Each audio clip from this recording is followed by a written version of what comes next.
Hello, everyone, and welcome to today's session. Today, I am doing some philosophical reading as requested by one of you, and it is a difficult reading. So, this one is not from Eon, but it is about German philosophy and how the thought has developed. So, let's look at this thing quickly and start off today's work. So it is basically a new German idealism, and the German philosophers were Hegel and Zizek and Nietzsche and many more. So and dialectical materialism. So let's now just read about it. So it says this current book by Adrian Johnson continues his extensive engagement with the work of Slavoj Zizek. Now, this Zizek guy was again a philosopher, and Adrian Johnson's book talks about the work of Zizek. And so, with the question of a proper statement of a contemporary, and he talks about a statement of a contemporary means a modernized dialectical materialism. Now, this concept of dialectical materialism was actually given by Karl Marx, who talked about that everything starts off with a positive or a negative and then has a counterpart, and so a positive will have a negative counterpart, so thesis, antithesis, and then they combine to synthesize and create something new. So that was dialectical materialism, that two opposite things in opposition are always reacting with one another to create something new. And this was then developed by Kant and Zizek and so on. And Adrian Johnson discusses the work of Zizek with the question of a proper contemporary concept of dialectical materialism, an issue that for both of them hangs on a proper reading of Hegel's theoretical work. Now, Hegel's work was also talking about it, and so we need to discuss this now through Johnson's book. Johnson's books, Zizek's, and he talks about Zizek's ontology, dealt with Zizek's work up till now this parallax view, his barriers, and political transformation. These are all works of Johnson based on Zizek's work. The current volume deals predominantly with two works, a work Johnson often refers to as Zizek's chef d'oeuvre or his masterpiece. Now, chef d'oeuvre, basically a French word which means the masterpiece of Zizek, less than nothing, Hegel and his shadow of dialectical materialism, and its subsequent restatement and reformulation, absolute recoil. So now let's see this, the masterpiece that is being discussed here. On one hand, the topic of the current book is formulated in a way that would seem to be preaching to a small select choir, whosoever is worried about which comes first.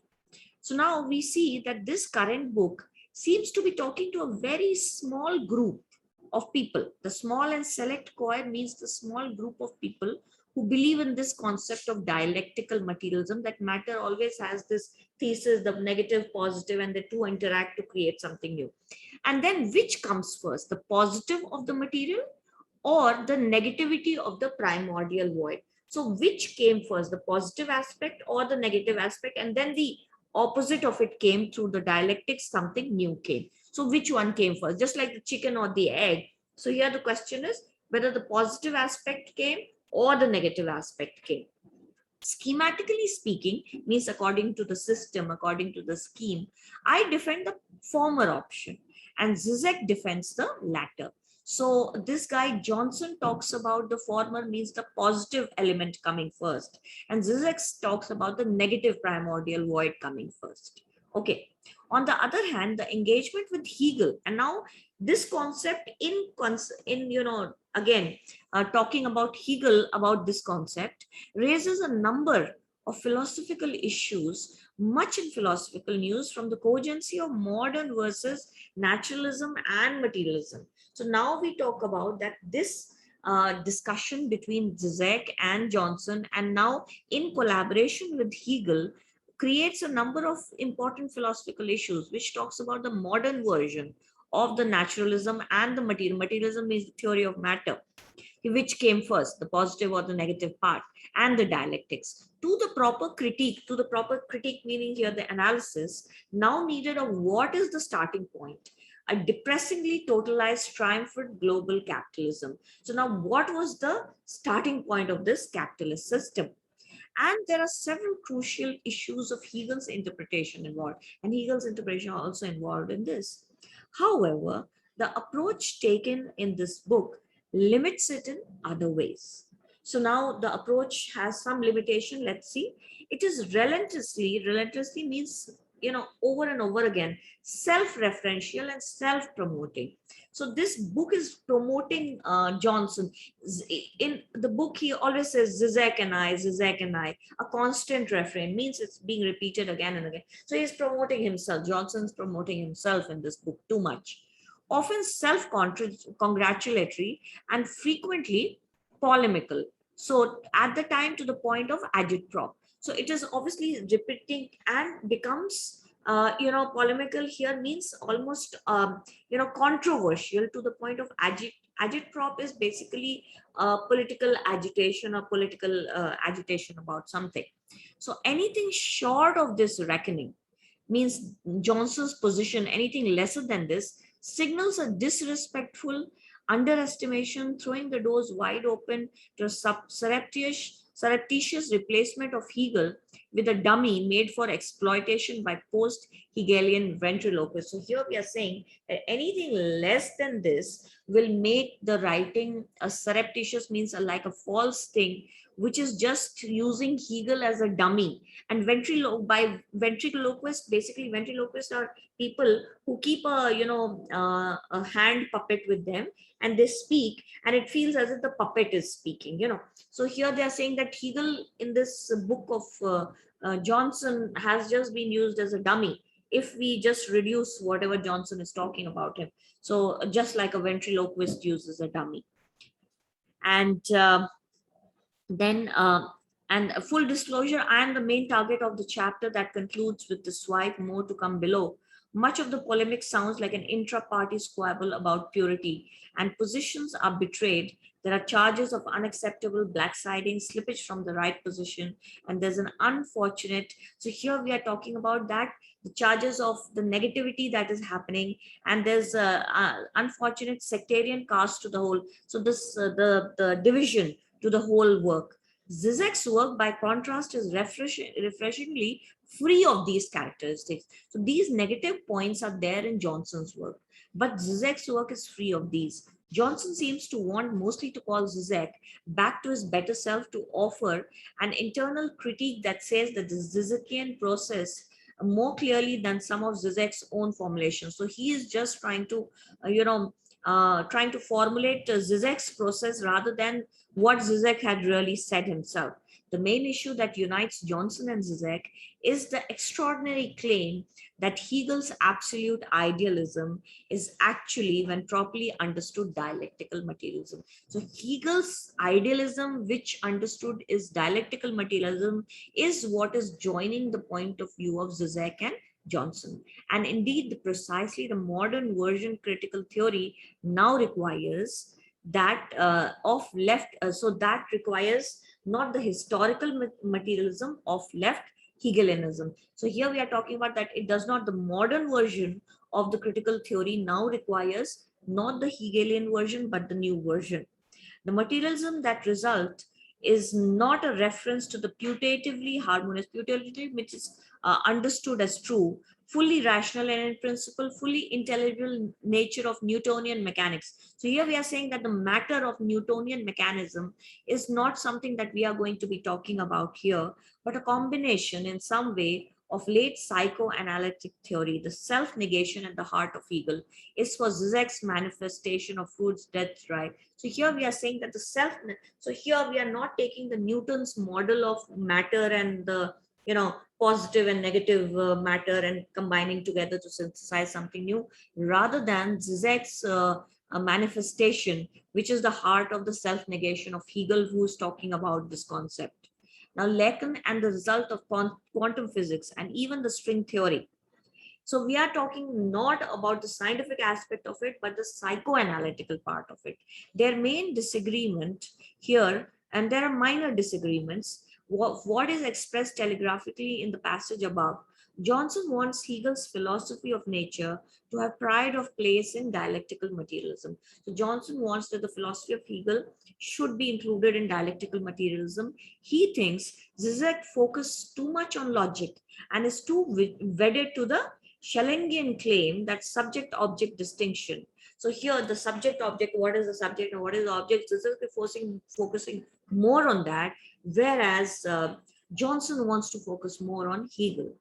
Okay, so for the distinction between the spontaneous subjectivity or freedom and the nature or natural determinism can neither be subjective nor objective distinction, and so must be some sort of void or abyss or even a nothing. So here we are saying that the distinction between the subject or the object, meaning the positive and the negative, which came first, there must be a void or maybe an abyss, which means a blind pit or maybe nothing at all.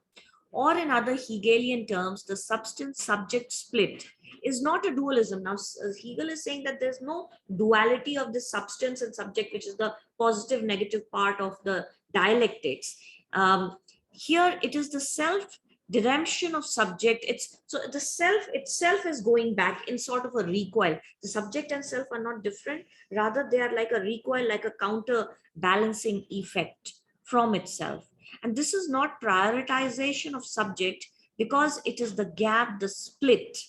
So here we are saying that the subject here is not the priority, it's not important, because the gap between the recoil, which is creating the opposite thing, and the split, the neither one nor the other, that counts for Hegelian absolute. So the Hegelian absolute is not talking about the first part or the second part, rather the gap between the one and the second, which is creating the absolute.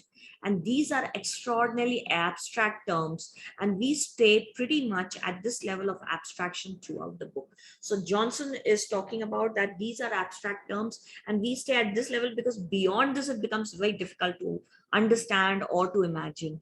After a short preface reminding the reader of Zizek's understanding of the Verstehen-Vernunft, that is the understanding reason distinction. So the preface of the book, which is reminding the reader, the Johnson's book, which is reminding the reader of Zizek's understanding of the understanding and the reason of what happens, and the distinction, no abandonment of the former to moving to the latter, but working through the former to reveal what is unknowingly committed all along. So here we are not leaving the understanding or the reason, the latter and the former here, the understanding or the reason, rather we are taking them together.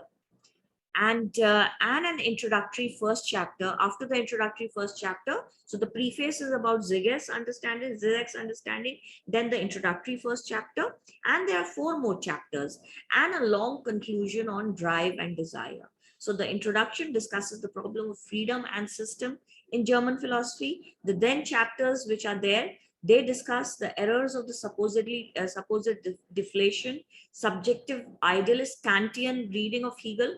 Now, Immanuel Kant was again a philosopher, again German philosopher, and Johnson's ascribes, so quite inaccurately to me, the problem of contingency in Hegel's system.